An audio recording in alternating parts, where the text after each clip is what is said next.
जय माइकी, जय माँ मेलेडी आप सभी को। आज मैं आप सभी के लिए एक बहुत अच्छी साधना लेकर के आई हूँ, बहुत उच्च कोटि की साधना लेकर के आई हूँ। और इस साधना को लेकर आने का एक विशेष कारण है, अक्सर मेरे पास में ज़्यादातर लोगों के कॉल आते हैं, इंक्वायरी जो आती हैं, वो इस परेशानी को लेकर के विशेष रूप से आती हैं। परेशानी क्या है? परेशानी ये है कि आप सभी ने, हम सभी ने अक्सर देखा है कि लोगों को भूत बाधा की दिक्कत हो जाती है, नेगेटिव एनर्जी की दिक्कत हो जाती है, जिसमें क्या होता है कि लोग जगह जगह दरबार पर जाते हैं, दरबार में जो भी विधि बताई जाती है या जो भी करते हैं वो बाकायदा करवाते भी हैं, लेकिन बाद में रिजल्ट क्या मिलता है? जीरो, शून्य।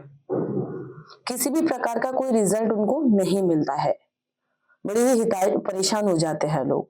तो आज मैं इसी समस्या का समाधान देने के लिए आप सभी को जा रही हूँ। अगर कोई भी व्यक्ति किसी के भी घर में अगर किसी भी प्रकार की भूत बाधा है, प्रेत बाधा है, तो वो व्यक्ति इस साधना को करने के बाद में आसानी से इस भूत बाधा, प्रेत बाधा को काट सकता है और इस चीज से मुक्त हो सकता है। साधना किसकी है? साधना है माँ कामाख्या की। और हम सभी जानते हैं जैसा कि माँ कामाख्या अपने में कितनी पावरफुल देवी है।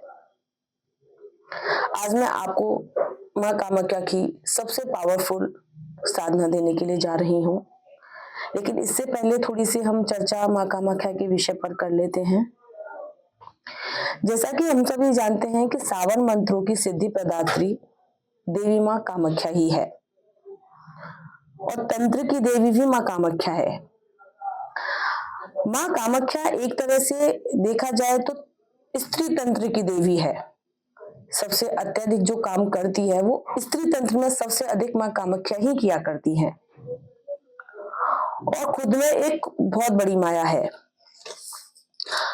माँ कामाख्या की साधना ऐसा नहीं है खाली स्त्री ही कर सकती हैं, स्त्री और पुरुष दोनों कर सकते हैं, लेकिन अगर माँ कामाख्या की साधना स्त्री करती है तो विशेष रूप से बहुत अच्छा उसका फल मिलता है और बहुत जल्दी ही शीघ्र फल भी प्रदान होता है।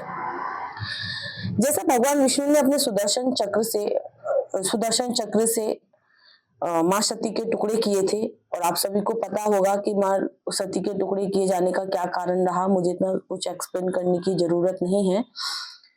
तो उनमें से वह जो टुकड़े थे वो 51 टुकड़े हुए थे उसके, माता जी की बॉडी के। उनमें से एक टुकड़ा माँ सती के अंग का था जो नीलांचल पर्वत पर जाकर के गिरा था और वहीं पर है माँ कामाख्या का मंदिर। तो ये हो गई माँ कामाख्या के विषय पर थोड़ी सी चर्चा।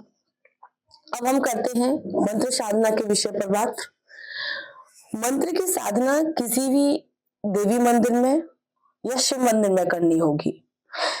अब तक जो मैंने साधनाएं दी हैं वो घर की दी है कि आप घर पे बैठ करके कर सकते हैं, लेकिन ये जो साधना है ये साधना आपको या तो आप किसी देवी मंदिर में कर सकते हैं या शिव मंदिर में कर सकते हैं।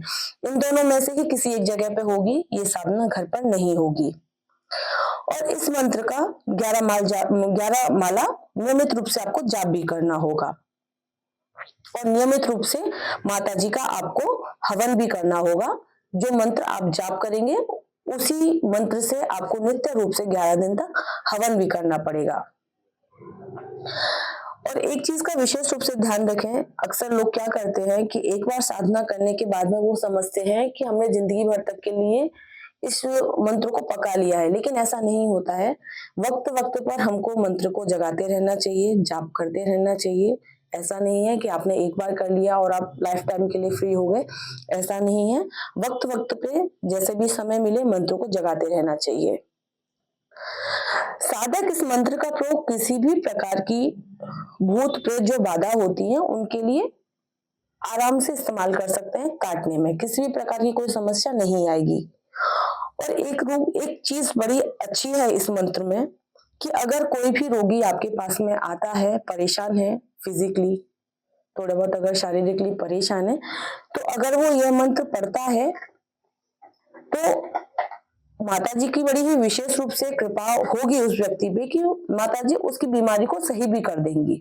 अक्सर मेरे पास में जो साधक आए उन लोगों ने इस साधना को किया है और इसका रिजल्ट बहुत अच्छा भी मिला है। बीमार अगर कोई लोग हैं इस मंत्र का झाड़ा कर देते हैं तो बीमारी भी खत्म हो सकती है। लेकिन उसके बाद में ये भी है कि अगर कोई भी रोगी है वो निरोगी हो जाता है, परेशानी खत्म हो जाती है, तो उसके बाद में आप कहें कि अगर पॉसिबल हो तो कन्याओं को बाद में भोजन भी करा दें। इस चीज का ये नियम है इस मंत्र का। तो ये हो गई माता जी के मंत्र के विषय पर बात। बाकी आज हम थोड़ी सी अपनी शिविर के बारे में भी बात कर लेते हैं। 24, 25, 26 अप्रैल में शिविर है। अगर कोई भी व्यक्ति साधक शिविर ज्वाइन करना चाहता है या किसी भी प्रकार के तंत्र से परेशान है वो प्लीज मेरा शिविर आकर के ज्वाइन कर सकते हैं। ज्वाइन करने से पहले मुझे अपना आईडी फोटो मुझे भेजिए। आफ्टर दैट मैं आपको लोकेशन दूंगी और आपको ग्रुप में ऐड करूंगी।